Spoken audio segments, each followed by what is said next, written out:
a new project is reinterpreting the Quran specifically for the Uyghur community today. And it really asks a huge question.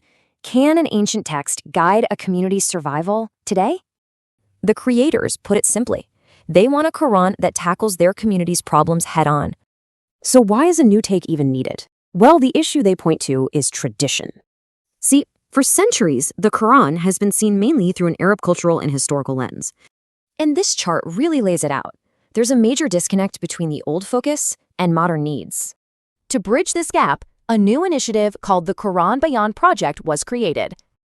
The key idea is contextual interpretation. They're not changing the text, just how it's applied. And their process is super rigorous. It's a team effort with tons of editing and focus. But this is about way more than just clarifying text. It's about redefining faith itself. Of course, this raises a big question. Could this create a division from other Muslims? But the creators are clear. This isn't about enmity. It's about strengthening Uyghur identity first. You can see it's a huge shift from just rituals to providing practical principles for life. So, what's the end game here? What's the ultimate goal of all this? They see it as a guide for national revival, a literal roadmap for liberation. So take the story of Moses. To them, it's not just something that happened long ago. It's a living case study, a blueprint for leading a nation from oppression to freedom. In the end, it leaves us with a powerful question for any community, really. Okay, so what if a community facing, these huge existential challenges, decided the key to their future wasn't in some new ideology, but in a brand new reading of an ancient sacred text? Well, today we're diving into a really fascinating and ambitious project from the Uyghur diaspora that's trying to do exactly that. And this quote right here from the creators of the Quran Bayan Project, it just gets right to the heart of it, doesn't it? They're basically saying that for way too long, they've been trying to fit a square peg in a round hole, using solutions that were just never built for their very unique, very urgent situation. So that leads them to this really profound question. And it's not about changing the holy text itself, not at all. It's about changing the lens you look at it through. And that's the whole idea behind the Quran Bayan Project. They're trying to create a new interpretation, a new bayan, which literally means a clear explanation of the Quran, but one that's specifically for the Uyghur people and their needs today. All right, so let's break down the problem they're trying to solve here. What's the fundamental issue?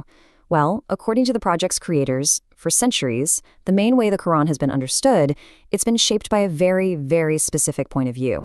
You see, they believe that these interpretations, they naturally grew out of the need to address the issues and social structures of historical Arab societies, which makes sense, right? But, and this is the big but, they argue those historical issues are just not the same ones that Uyghurs are facing right now, today. And this slide, it really shows the core of that mismatch they're talking about. On one hand, you've got this framework that's built for a completely different history, a different culture, and on the other hand, you have a community that is dealing with these intense modern political pressures, and they need a framework that's not just for spiritual guidance, but for their actual, literal survival. Okay, so that brings us to the mission of the project. And this is an absolutely crucial distinction they make. They are not trying to rewrite the Quran. What they are trying to do is fundamentally shift how its teachings are applied to their own reality. And this whole idea hinges on a concept called tatbiq, which basically just means application. The creators are super clear on this. The divine text itself is untouchable, but what has to change, in their view, is how its principles are put into practice. It's all about how you apply it to everyday life in a way that's actually relevant and empowering for their community, right here, right now. And here you can see exactly where they think this new application is needed most urgently. We're not talking about some abstract academic theology here. Nope. They are laser-focused on creating a framework that deals with the tough, practical, real-world stuff: politics, economics, social issues, and national identity. And this is really important too. They're also changing up the process. See, in the past, translations were often done by just one single scholar. This, though, is a group effort.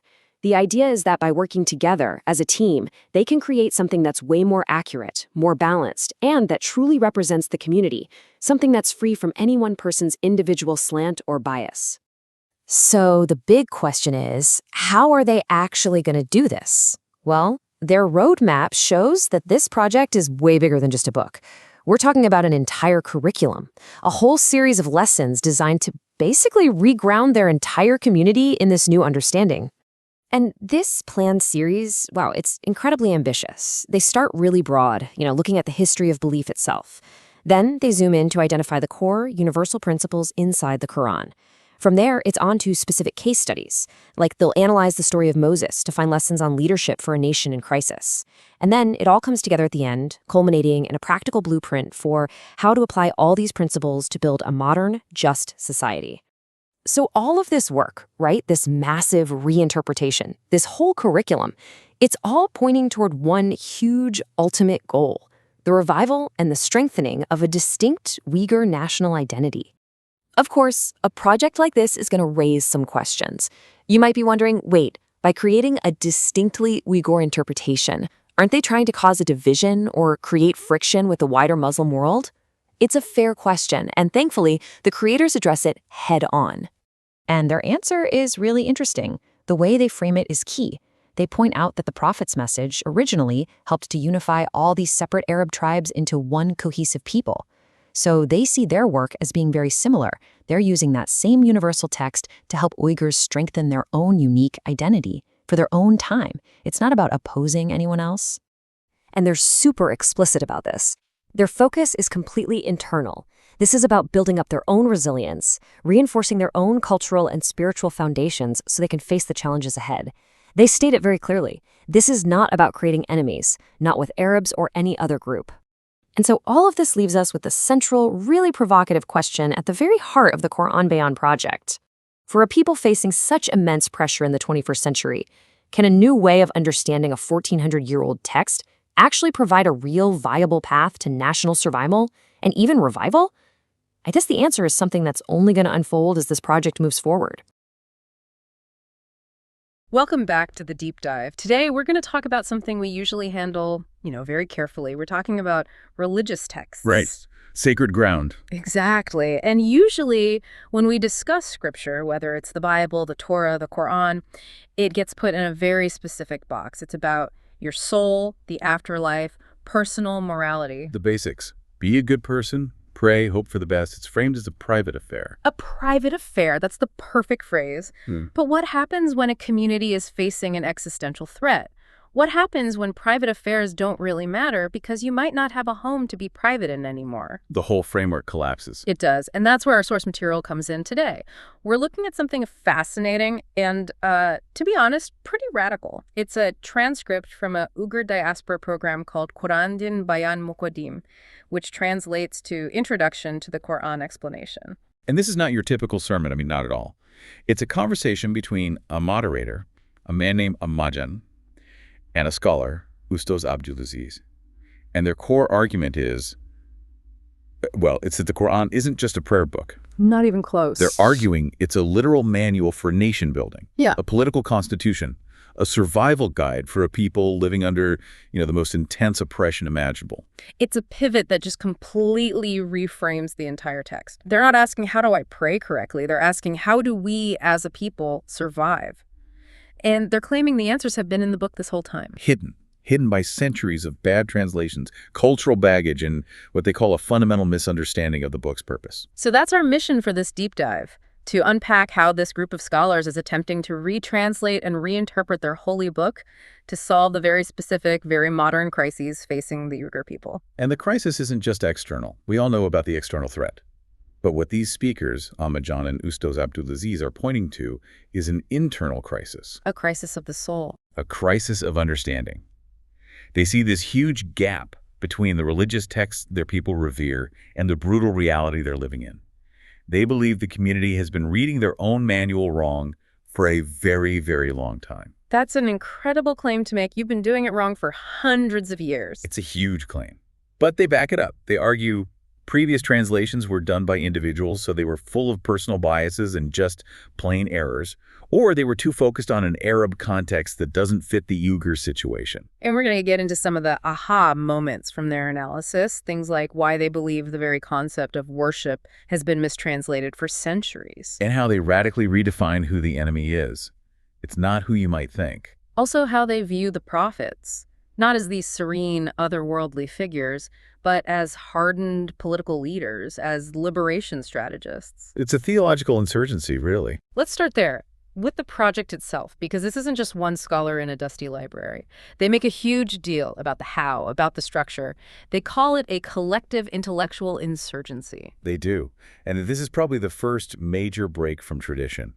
Historically, in the Islamic world, a translation of the Qur'an it's the magnum opus of a single great scholar. The great man theory. Exactly. You have these legendary figures they mention, like Muhammad Salih Demolam or Yusuf Khoury, and the story's always the same. A brilliant scholar goes into seclusion for 20 years and emerges with the translation. And you're not supposed to question it, because Right. he's the great man. Right. But Ustaz Abdulaziz, the lead scholar here, he starts his whole project with a confession of weakness. He says straight up, one person makes mistakes. He argues that no single person, no matter how brilliant, can do this properly. That's surprisingly humble for someone leading a project this big. It's a strategic humility. He says he hasn't graduated from some famous, prestigious religious university. He just says he's a reader. He downplays his own credentials because he wants to shift the authority away from the individual and onto the council, the shura. So he's building a team. He's building a team, and not just of other theologians. This is key.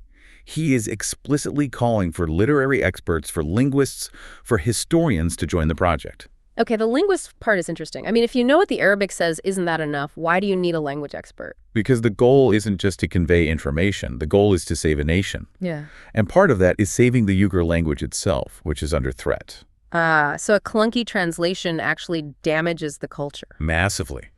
If the most important book in your society is written in this awkward, robotic translation-ese, it makes the religion feel foreign. It degrades the beauty and power of your own language. They want this translation to be a work of high Uyghur literature, fluent, powerful, something that inspires, not just instructs. So it's about creating an emotional resonance, not just an intellectual one. That's part of it. The other part is just pure accuracy. They talk about fixing sentence errors, faith errors, and translation errors that have crept in over the years. But the bigger mission, the one they keep coming back to, is stripping away what they call the Arab cultural lens. Okay, this is a point I really want to dig into, because for many outsiders, the words Muslim and Arab are almost, interchangeable. And they see that as a catastrophic confusion. They are drawing a very, very hard line in the sand. It must be a delicate line to walk, though. The Prophet was an Arab. The Qur'an is in Arabic. Of course. And they revere both. But their argument is that for centuries, Uyghurs haven't just been practicing Islam. They've been importing Arab cultural norms, Arab history, and Arab social structures, thinking that those things are Islam. Can you give me an example? What would be an Arab norm that they feel doesn't fit the Uyghur context? Well, think about something as basic as social organization. 7th century Arabia was a tribal society. It was a desert environment. A lot of the social rules were about things like clan loyalty, water rights, how to manage trade caravans. Right. Very specific to that time and place. Very specific. The Uyghurs, on the other hand, are historically an oasis-dwelling agrarian civilization in Central Asia with a totally different history. And Ustaz Abdulaziz argues that when you just cut and paste religious rulings or fatwas from that old Arab context and drop them onto the modern Uyghur situation, you get dysfunction. You're trying to solve 21st century problems with 7th century legal tools? Or worse, you're trying to solve problems you don't even have just because someone in a different century and a different continent had them. Their goal in de-Arabizing the text isn't to change the religion. It's to find the universal principle that's buried underneath the cultural wrapping paper. It's a search for the core message. It is. And they ground it in theology. They say, God created us as Uyghurs. They believe that preserving their unique national and ethnic identity is, in fact, a divine command. They say it so explicitly. Becoming a Muslim does not mean becoming an Arab. And the goal is to be a Uyghur Muslim, not an Arab mimic. That's their phrase. Arab mimic? Wow, that's a sharp phrase. It really cuts deep.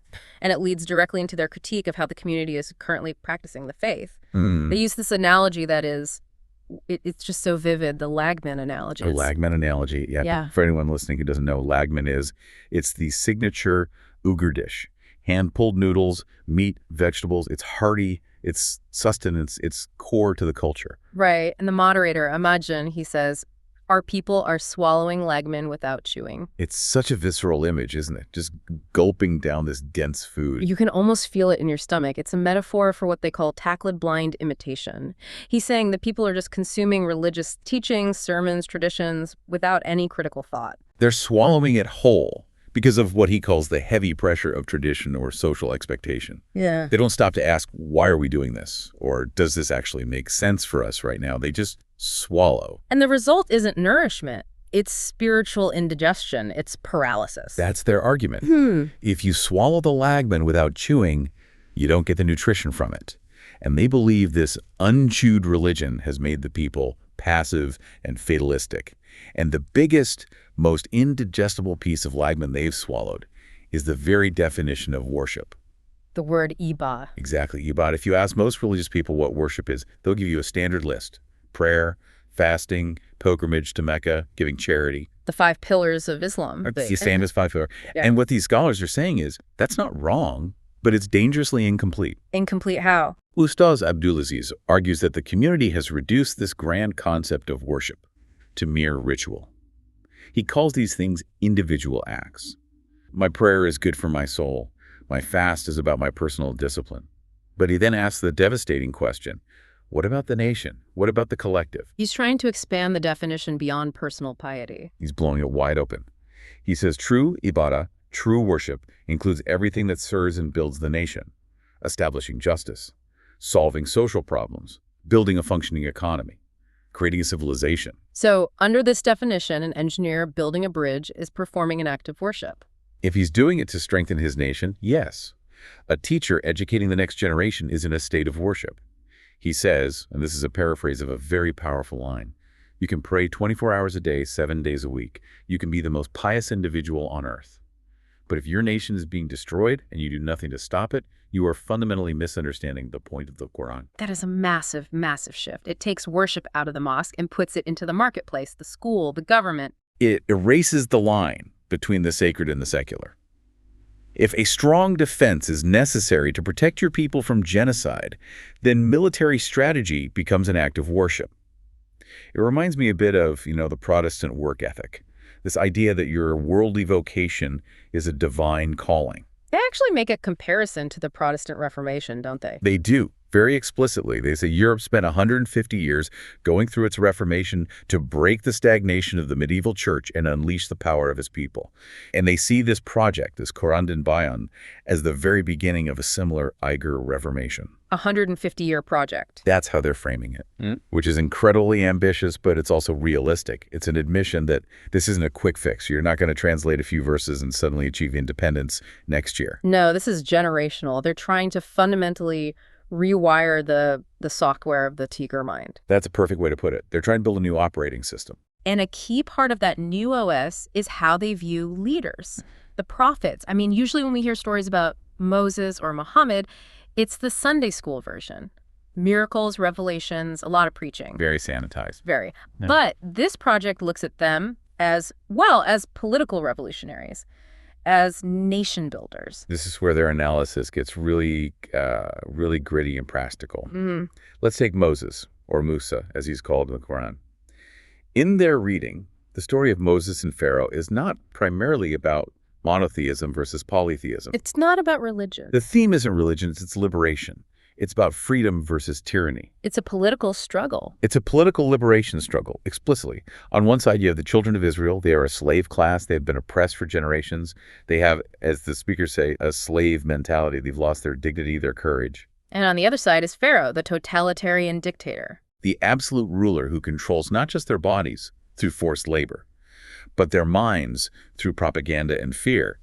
The parallel they're drawing to the current Uyghur situation is, well, it's not subtle. No, it's a direct one-to-one mapping, and it's meant to be. They're using the story of Moses as a case study.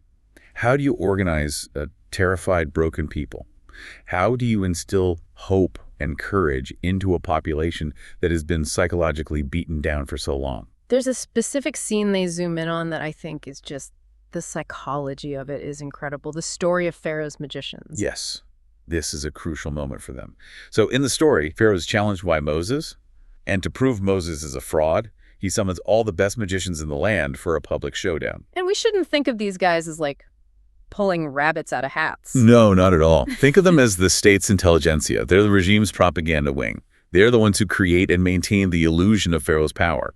They are fully bought into the system. They want the rewards, the status, the money, and they are terrified of Pharaoh. Or the collaborators. They are the ultimate collaborators. But then they come face to face with Moses. They see his miracle, the staff. They see something real, a power that completely dwarfs their own cheap tricks. And in that instant, they have what the speakers call an ideological awakening. They see the truth. They see the truth, and they immediately fall to the ground and declare their belief in the God of Moses.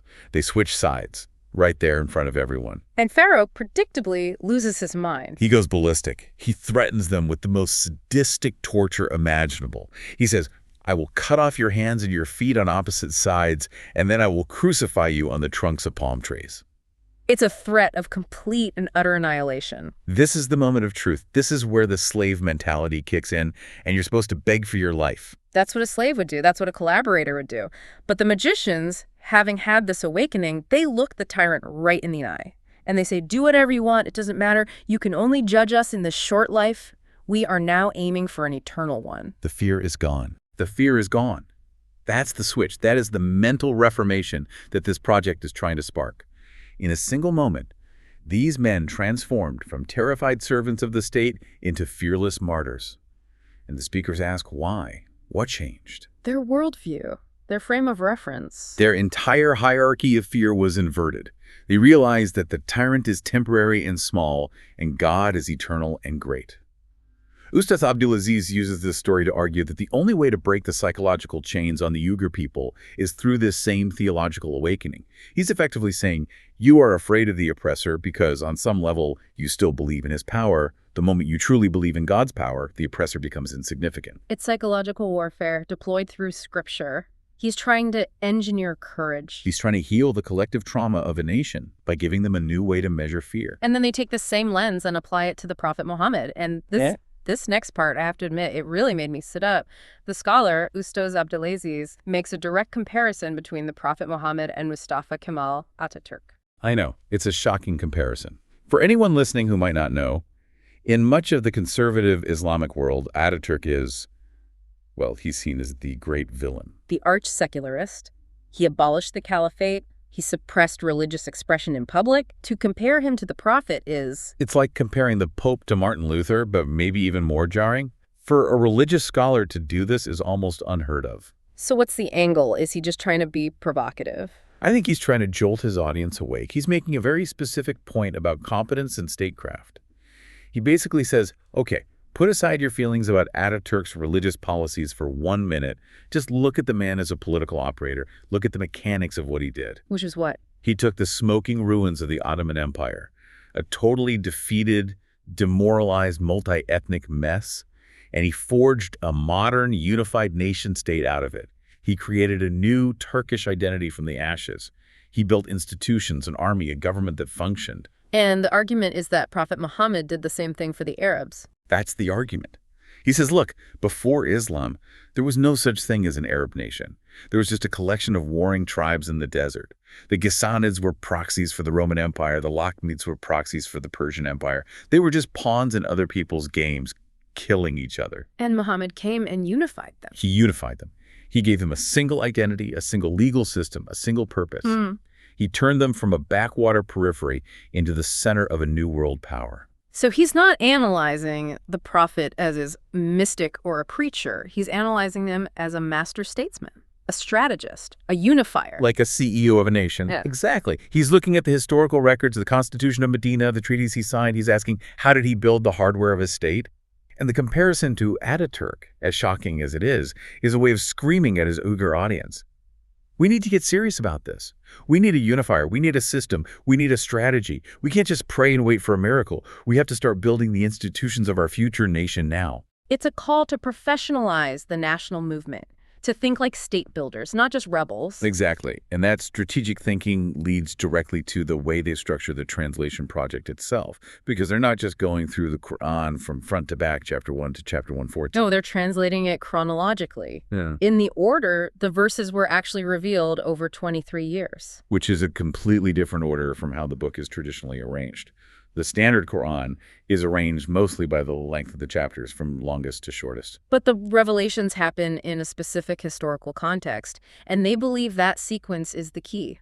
They believe it is the blueprint, the secret sauce, as you called it. They divide the 23 years into two very distinct phases, the 13 years in Makkah and the 10 years in Medina. Okay, let's break this down, because this seems to be the absolute core of their entire methodology. It is. So phase 1, the Makkah period. This is the first 13 years. At this time, the early Muslims were a small, persecuted minority. They had no power, no state, no army. They were being boycotted, tortured, and killed.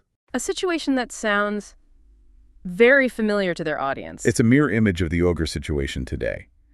And so they ask, what was the content of the Quranic revelations during these 13 years of weakness and oppression?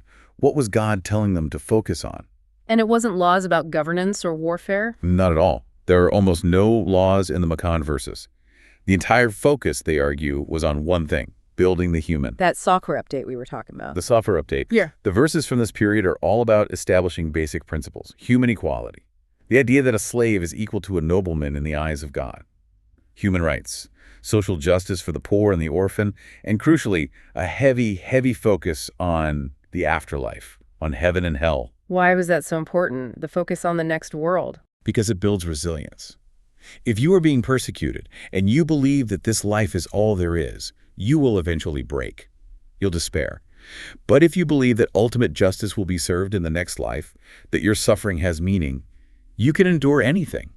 The goal of the Makkah phase was to forge an unbreakable revolutionary personality, to create individuals who were so strong in their character and faith that they could not be broken by the state. And only after that 13-year training program do you get phase 2. Only then do you get Medina. They migrate, they escape the persecution, and they establish their own city-state. Now, suddenly, the content of the Qur'an shifts dramatically. This is where the hardware comes in. This is all hardware. Now you get the laws, civil code, criminal justice, rules of inheritance, economic principles, international treaties, the ethics of warfare. This is the building the state phase. And their central argument is that you cannot reverse the order. You can't do Medina before you've done Makkah. You absolutely cannot. This is their core critique of so many modern movements. They argue that if you try to build a state with people who have not first gone through that intensive 13-year Makkah character transformation, You're going to fail. it will collapse from within. You'll get a state full of hypocrisy, corruption, and infighting.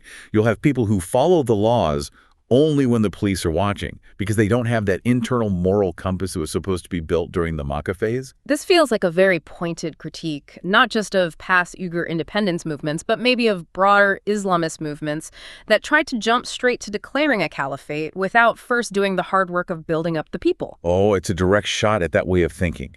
They're implicitly asking their listeners a very difficult question. Where are we as a people right now? And the unspoken answer is, we are in Makkah. We are oppressed, we are weak, we are traumatized, we are divided. So our priority cannot be grand political projects right now.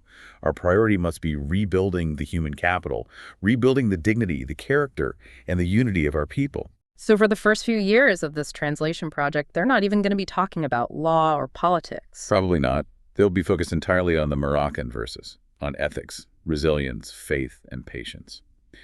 They're essentially prescribing a long-term collective therapy program for the nation before they even begin the political science course. But when they do get to that political science, there's the big question.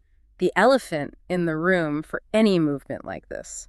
The enemy. Right. Who are we fighting against? Because usually when you see a movement grounded in a sort of Islamic revival, the enemy list is pretty standard. It's the West, it's America, it's Zionism. It's Crusaders and the Jews, right. That's the standard global jihadist template.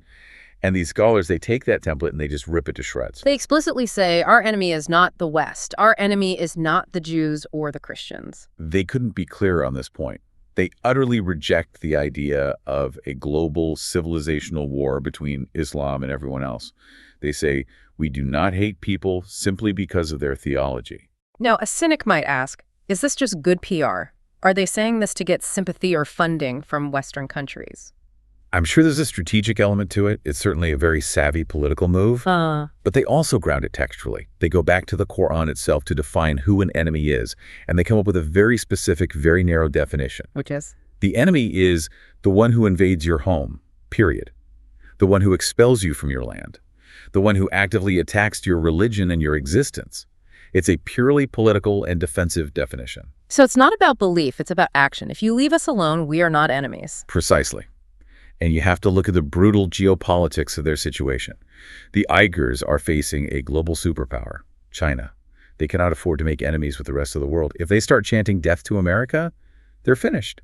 They are simply validating China's own propaganda that they're all just a bunch of terrorists. Right. China's narrative is, these people are ISIS. And their counter-narrative is, no, we are the American colonists in 1776. We are fighting for our homeland against an imperial power. It's a classic United Front strategy. They are telling their people, do not inherit the enemies of the Arabs. The Arabs have their own conflicts in the Middle East. We have ours in Central Asia. Our problem is the invader who is in our house. Everyone else in the world is a potential ally in our struggle against that one specific enemy.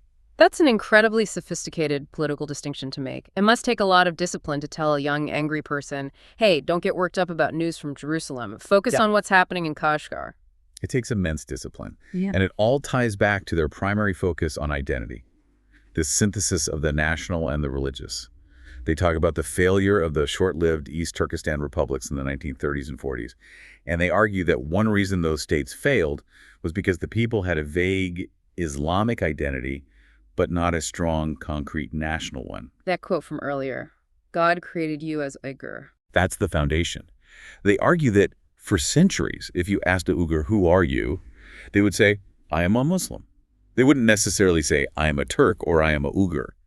And these scholars see that as a fatal historical error. It made them vulnerable. It erased their unique identity and allowed others to define them. They became a generic part of a bigger whole instead of specific nation. Exactly. And so a huge part of this project is to revive the concept of the Mulat the nation. They want people to feel in their bones, I am a Uyghur, with the same pride and conviction that they feel I am a Muslim. The two are not in conflict. They are two sides of the same coin. This brings us to what felt like the climax of their whole argument. There's a single verse from the Qur'an that they reinterpret in a way that just perfectly encapsulates this entire nation-building theology. It's from the 3rd chapter, verse 102. The traditional translation is something like, do not die except as Muslims. Right. A very famous verse. And the traditional interpretation is pastoral. It's personal. It means live a righteous life. Hold on to your faith so that when the moment of death comes, you are in a state of submission to God. It's about your personal salvation on your deathbed. Exactly. Don't lose your faith at the last second. Yeah. But the speakers in our source, Ahmadjan and Ustos Abdulaziz, they take that verse and they detonate it. They ask a radical question. What does it actually mean to be a Muslim? It means to be in a state of Islam, which means submission to God's will. Okay.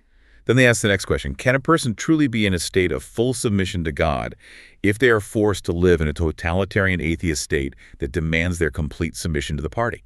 A state that forces them to renounce their faith, that demolishes their mosque, that controls every aspect of their life? The answer is obviously no. You can't serve two masters. Their answer is a resounding no.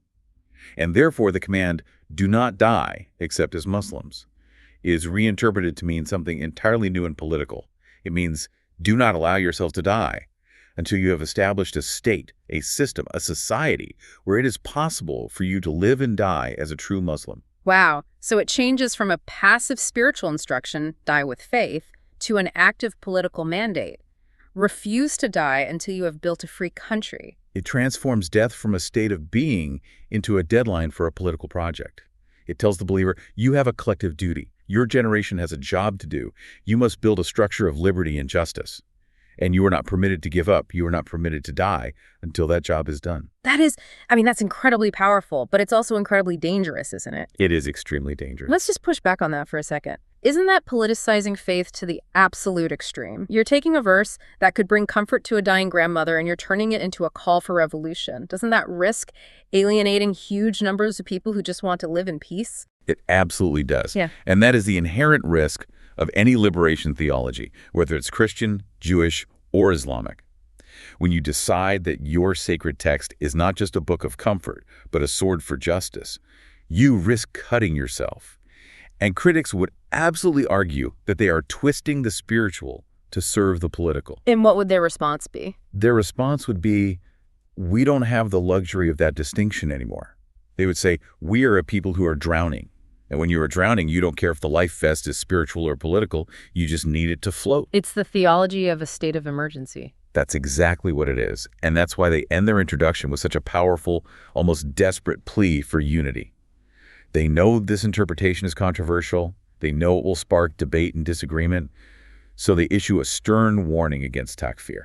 Which is the practice of one Muslim declaring another Muslim to be a non-believer, an apostate. The ultimate internal weapon. You're too secular, you're too religious, you're a government stooge, you're an extremist. The circular firing squad that destroys so many movements. Right. And they call this a crime against the nation. They're practically begging their people to build a big tent. They want the secular Uyghur nationalists who barely praise and the most pious village mullah to see each other as brothers in the same struggle. They're saying, we can argue about how to decorate the house later. Right now, the house is on fire. Everyone grab a bucket. So if you zoom out from all of this, we've talked about the collective team, the Lagman analogy, the prophets as politicians, the Makkah-Medina strategy, the redefinition of the enemy. What are we actually witnessing here? What is the big picture?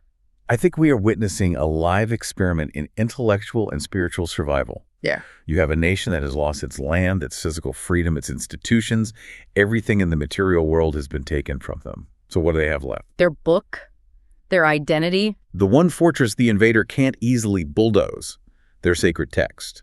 And so they're retreating into that fortress, but they're not just hiding there. They are redesigning it. They are rewiring it. They are turning it from a passive place of refuge into an active command center for a generational struggle. They're trying to write the constitution of a future independent nation in the margins of their holy book. It's a powerful reminder that an act like translation is never neutral. It's never just about finding the right words. Every translation is an argument. And this one is an argument for national existence. It is. It's an argument that their identity, their language, and their freedom are sacred. And the ultimate question, of course, is whether the people will accept this argument. Will they be willing to chew the Lagman, as they say? Or is the trauma too deep, the pressure too great?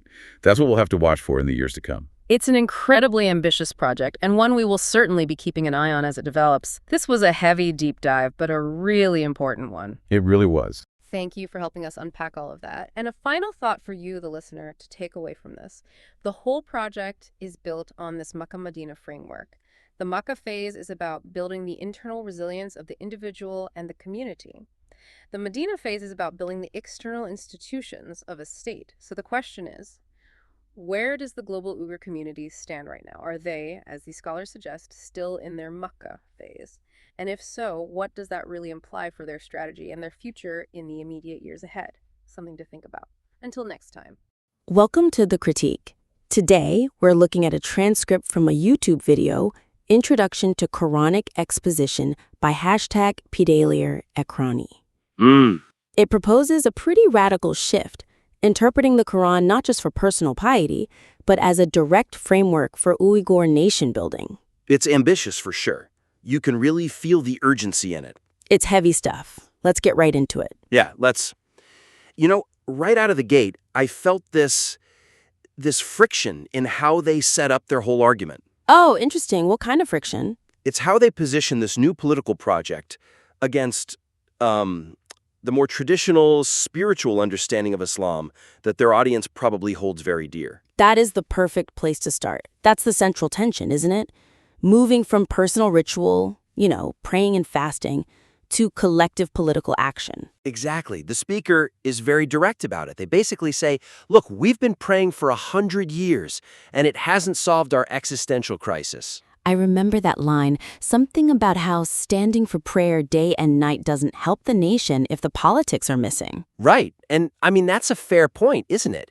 If the goal is national survival, prayer alone hasn't stopped what's happening. It's a hard truth, yeah, but the way it's delivered, that brings us to our first big critique. Audience alignment.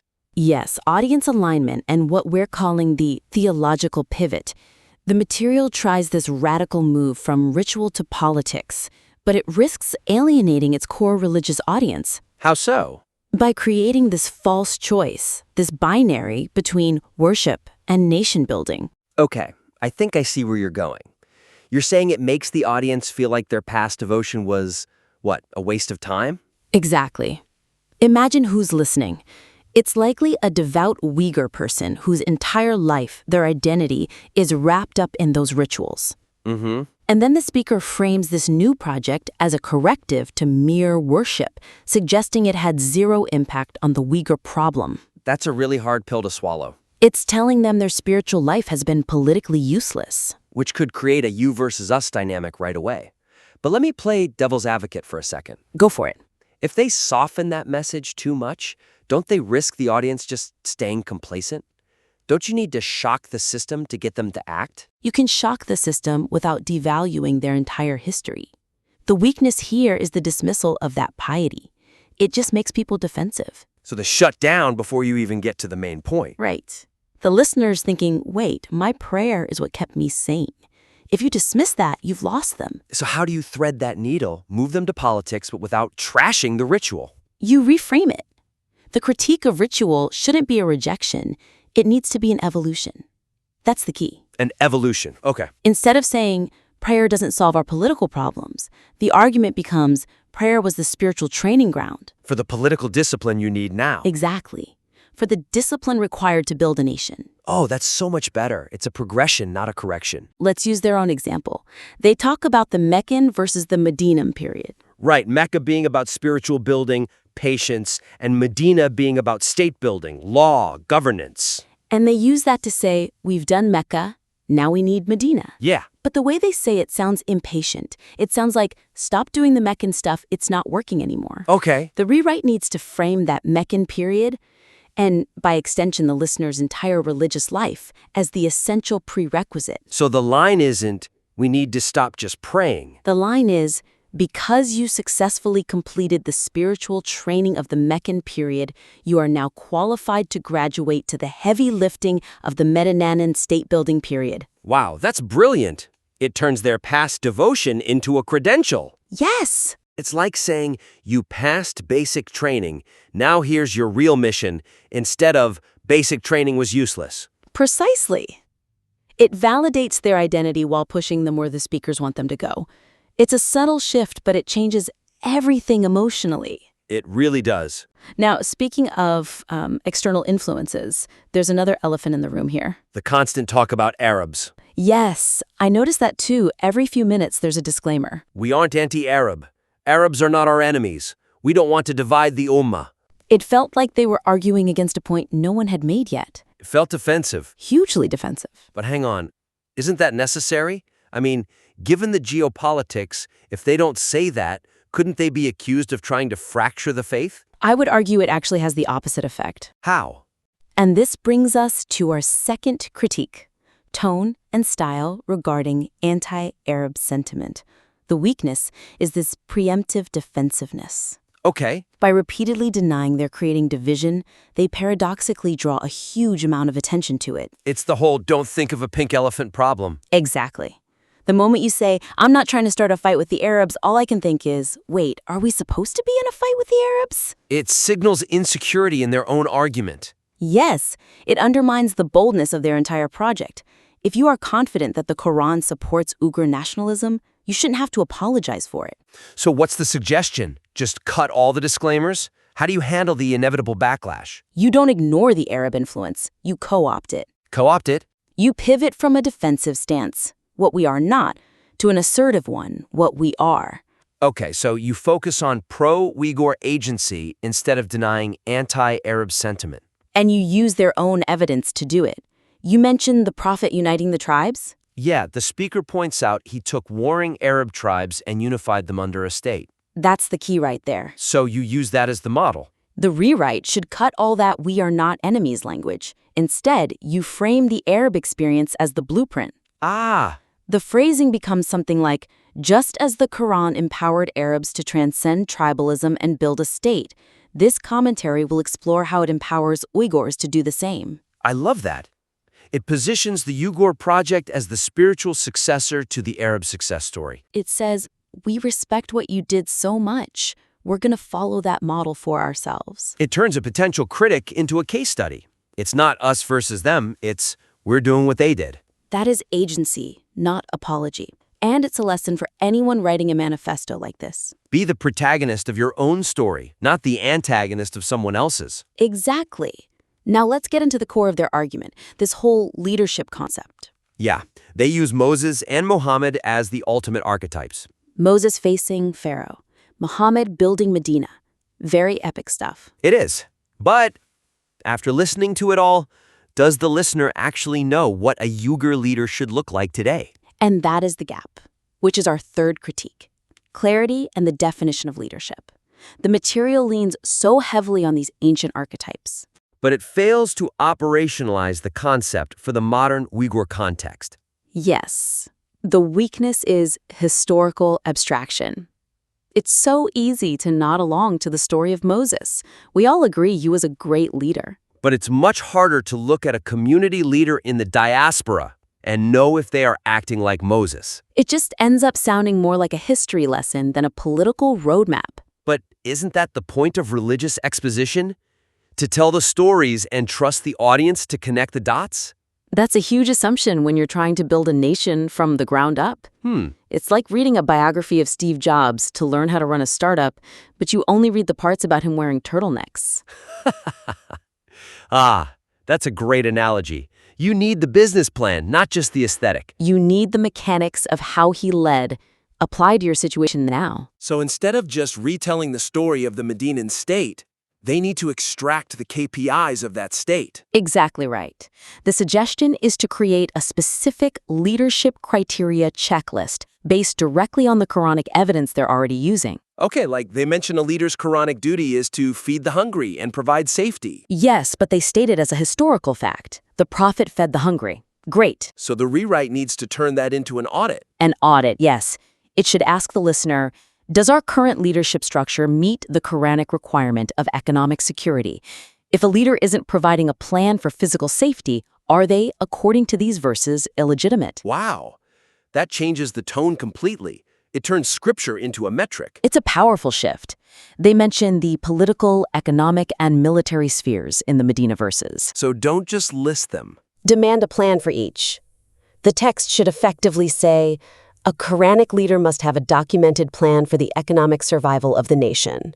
If there is no plan, there is no leadership. That is incredibly powerful. It moves from introduction to Quranic exposition to something more like a Quranic audit of modern leadership. And that empowers the listener. Suddenly, they aren't just a passive audience member. They have a checklist to judge their reality. Which ties all the way back to the very first point. It closes the loop. It proves the thesis that the Quran can be a political manual. It really does. But speaking of cohesion, we have to talk about the structure. Specifically, a moment right in the middle. Ah, yes. The request for help? I was so deep in this grand vision. Moses, statehood, the Constitution of Medina, and then suddenly the speaker says, we are not millionaires, and we need people to help us fix the grammar. Total record scratch moment. And that's our fourth critique, structure and a call to action. It interweaves this high-level strategy with logistical requests for copy editors. And it dilutes the gravity of the whole manifesto. The weakness is mixed signals. You go from the existential threat facing a nation to an admission of lacking literary polish. It's fundamentally an issue of authority. But couldn't you see it as vulnerability? As being honest that they need the community's help? Vulnerability is one thing, but timing is everything. This admission, saying we aren't good at writing, it comes right when they're trying to establish their theological authority. Right. If you're proposing a new way to save an entire people, you don't interrupt that vision to say, by the way, my sentence structure is a bit off. It makes the whole project feel tentative instead of definitive. So the suggestion is simple. Separate the vision from the logistics. Keep the request, but move it to the end. Absolutely. Keep the main body of the text focused purely on the intellectual framework. Don't break that spell. Then have a distinct, clear recruiting call at the very end. And I assume the framing of that call needs to change, too. Help us fix our grammar sounds weak. It does. You don't frame it as, we aren't good at writing. You frame it as a national mobilization. Okay. Something like, this project is a collective effort that requires every skill set. Just as the prophet needed companions for war and for governance, we need theologians for the meaning and poets for the language. Oh, that elevates the request completely. It turns a plea for help into a call to arms. We need your pen for the cause, not we can't afford an editor. It treats the literary expert as a soldier in the intellectual battle, not a spell checker. That's a crucial distinction. It really is. Okay, we've covered a lot of ground here. Let's try to summarize this into a clear, actionable plan for the creators. Let's do it. Because it really is a strong piece of work. With these tweaks, it could be a foundational document. First, audience alignment. Bridge the gap between ritual and politics. Don't frame them as opponents. Right. Frame worship as the discipline required for political action. Use that Meccan period as the prerequisite for the Medina period. Validate the listener's past, don't dismiss it. That graduation idea. Second, tone. Stop apologizing for not being anti-Arab. It just makes the argument sound weak. Focus on the Arab experience as a successful blueprint for nation building that Uyghurs can emulate. Third, clarity. Turn those historical stories into political metrics. Don't just tell us what Moses did. Give us a checklist to evaluate modern leaders based on those same Quranic standards. Move from abstraction to direct application. And finally, structure. Move the call for editors to the very end. Don't dilute the authority of the vision with administrative needs. And frame that request as a call for national talent, not a cry for help. This source material really has the potential to be a defining document for its audience. It's tackling the biggest questions that people can face. Survival, identity, statehood. It just needs to trust its own authority, honor its audience, and give them concrete tools. I really hope they make these changes. It would turn an interesting lecture into a true manifesto. We invite the listener to apply these lenses, audience alignment, tone, clarity, and structure, to their own work. The principles are the same, whether you're building a nation or just an argument. Absolutely. Can't wait to see what comes next. Thank you for listening to The Critique. Welcome to the debate. Today we're engaging with a document that is, well, less of a religious sermon and much more of a survival strategy. We are analyzing the introductory episode of a new video series called Qur'anic Exposition, or Qur'anian Bayan. This is a project from a collective of Uyghur intellectuals and scholars, and they are fundamentally rethinking the role of faith in a time of, well, a time of crisis. And the stakes here really couldn't be higher. I mean, this isn't just another commentary or a fresh translation of the Quran. It's an explicit, almost desperate attempt to re-engineer the Uyghur mindset in the face of what they see as a total existential threat: genocide and erasure by the Chinese state. Exactly. The source text is a transcript of a discussion between a host and an ustad, a scholar, who is laying out the methodology for this project. And the core thesis they present is, it's radical. They argue that the traditional way Uyghurs have practiced Islam for the last century has actually failed them. They propose that the Quran isn't primarily a manual for individual rituals or personal salvation, but is in fact a blueprint for state building and national liberation. And that right there is a central tension we need to unpack. Is the Quran a constitution for a nation state, or is it a guide for the soul? I'll be taking the critical view here. I deeply empathize with the urgency of the Uyghur crisis. I mean, no one can deny the horror of that situation. But I worry that this project risks instrumentalizing a sacred text.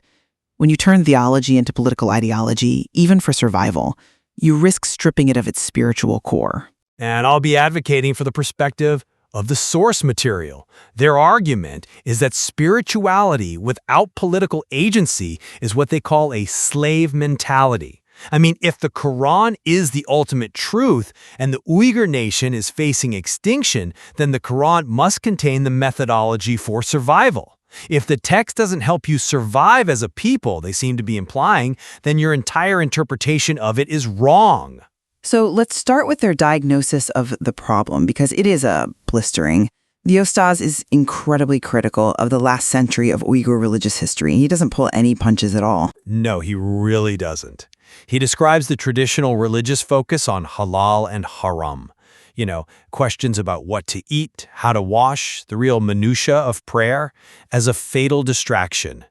He argues that while people were obsessing over the mechanics of ritual, their nation was being swallowed whole. The source material explicitly contrasts this new Qur'anic exposition with previous translations, like those by Muhammad Salih or Yusuf Qari. Those were individual efforts, often focused purely on theology or personal piety. This project is different. They call it scientific and collective. I paused on that word scientific when I read the transcript. It's a very specific choice of words. In a Western context, science and religion are often framed as opposites. What exactly do they mean by scientific here? Yeah, it's a good question. They're not talking about physics or biology. They mean methodological and objective. They've put together a committee, not just theologians, but experts in literature, language, and sociology. They want to strip away the emotional, folklore-based understanding of the text and just look at it analytically.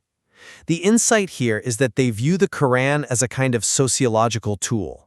They argue that this book transformed warring, disparate Arab tribes into a global civilization in, 23 years? Therefore, it's a proven mechanism for social transformation. They want to reverse engineer that success for the Uyghurs. It's a very utilitarian approach. It worked for the Arabs, so it can work for us. But this is where I start to get uncomfortable. In their push to be scientific and societal, they explicitly marginalize the personal. The Ustad says, quite bluntly, we won't focus on how to pray because people already know that. He just dismisses the individual's need for spiritual reassurance. If I'm a Uyghur living in fear and I turn to the Quran for comfort, this project seems to be telling me your comfort doesn't matter right now. Your political utility does. See, I think you're misreading the intent there. They're not saying comfort doesn't matter. They're saying that seeking comfort without action is a trap. And this brings us to their whole concept of slave mentality. The source material argues that focusing on individual salvation, will I go to heaven, while your people are being destroyed, is actually a form of selfishness. The Ustaz actually compares people who use religion just for emotional escape to drug addicts. That stuck out to me. Calling your own faithful population drug addicts that's a harsh rhetorical tactic. It is harsh, but look at why he uses it. He says they're numbing themselves to the reality of their oppression. They use the ritual as a kind of dopamine hit to feel like they've done something, so they don't have to face the terrifying reality that they need to organize and, fight for their existence. The position here is that the old reading of the Quran created passive victims. They believed that if they were just pious enough, God would save them. This project is saying, no.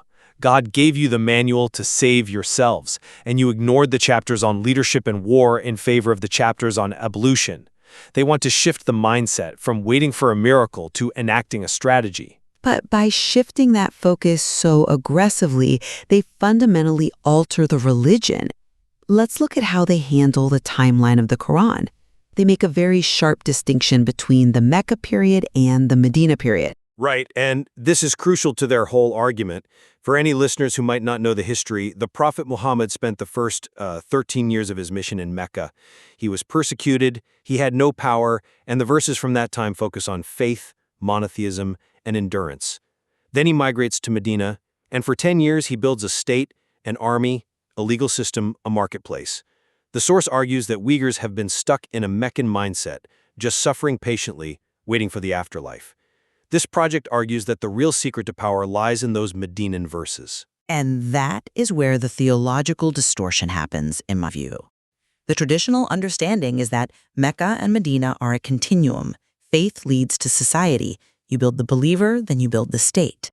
But this source seems to elevate Medina above Mecca. They treat the state-building phase as the real work.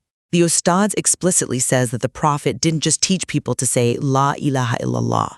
He says the Prophet liberated the Arabs from the Romans and Persians. He refrains the Prophet's mission from saving souls from hell to saving Arabs from imperialism. But is that a distortion, or is it just historical fact?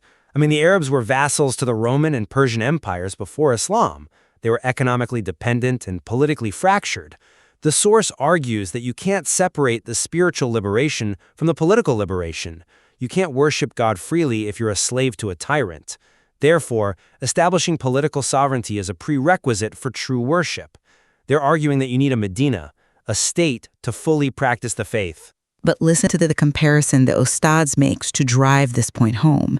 He compares the Prophet Muhammad to Mustafa Kemal Ataturk. It's a comparison of function, though, about nation building, not divinity. It is a shocking comparison for a religious scholar to make.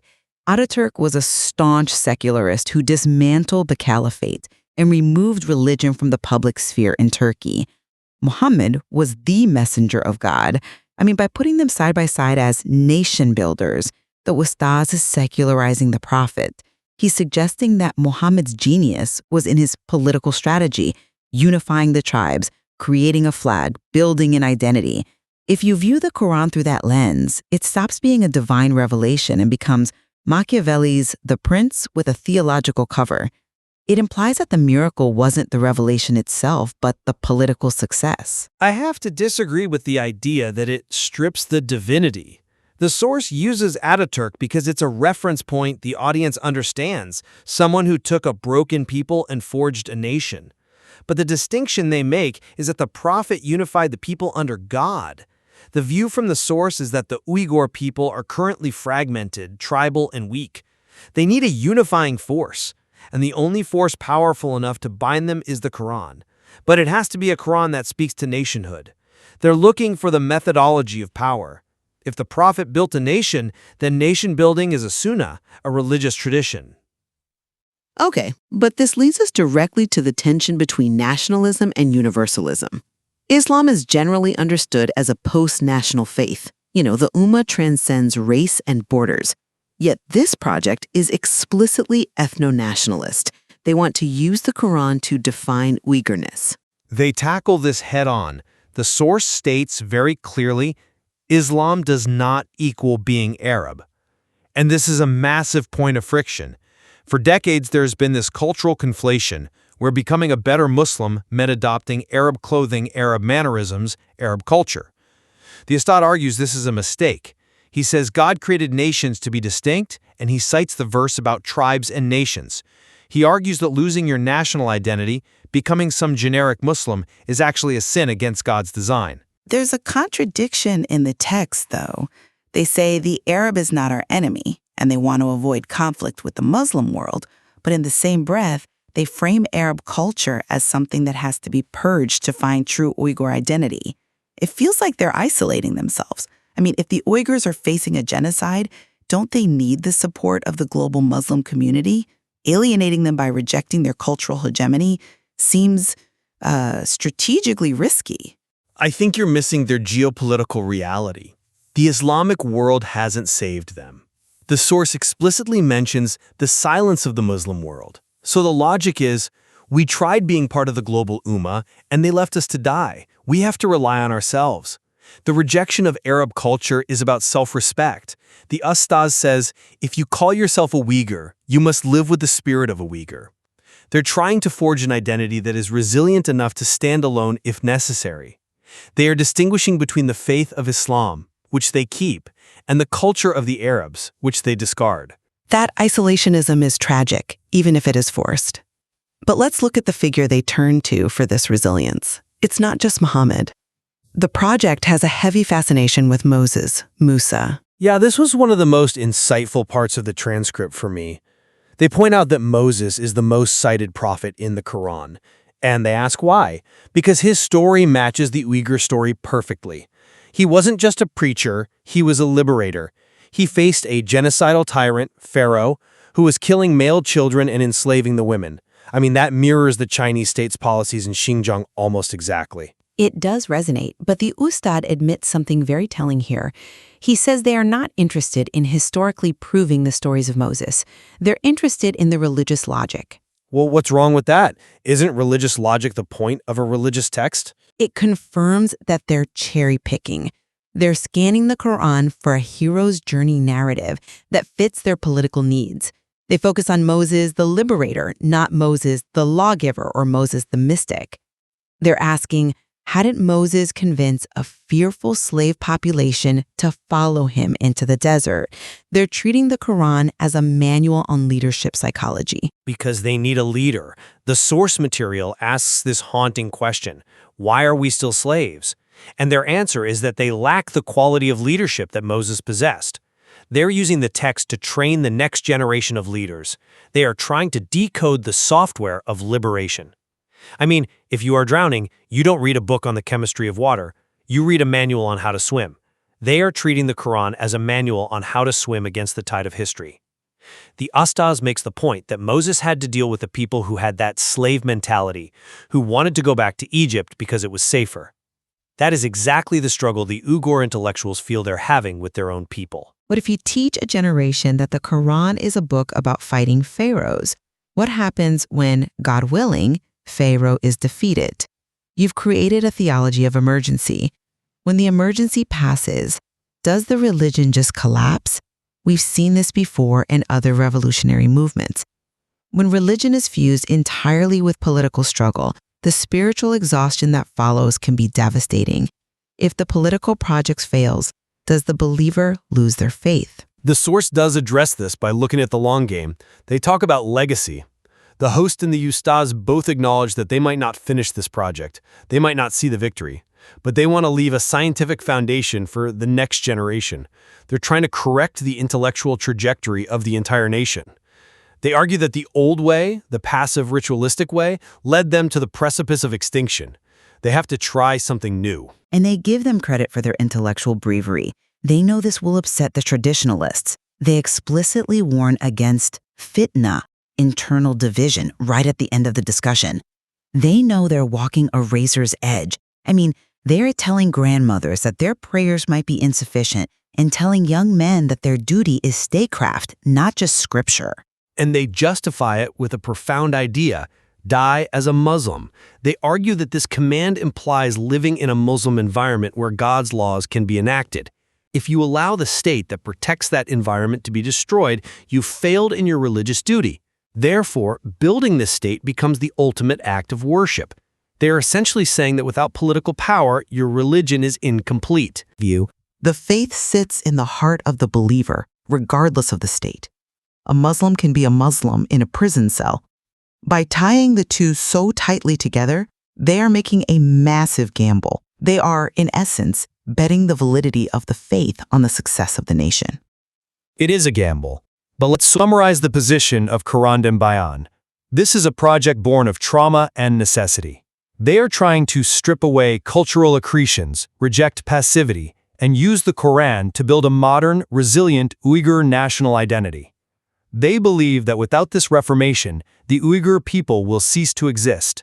They are trying to build an intellectual ark to carry their people through a flood. And my summary is this: while the goal of survival is noble and necessary, the method of rewriting theology to serve politics is dangerous. It risks turning the eternal word of God into a temporal manifesto. It solves the problem of the now by potentially sacrificing the eternal.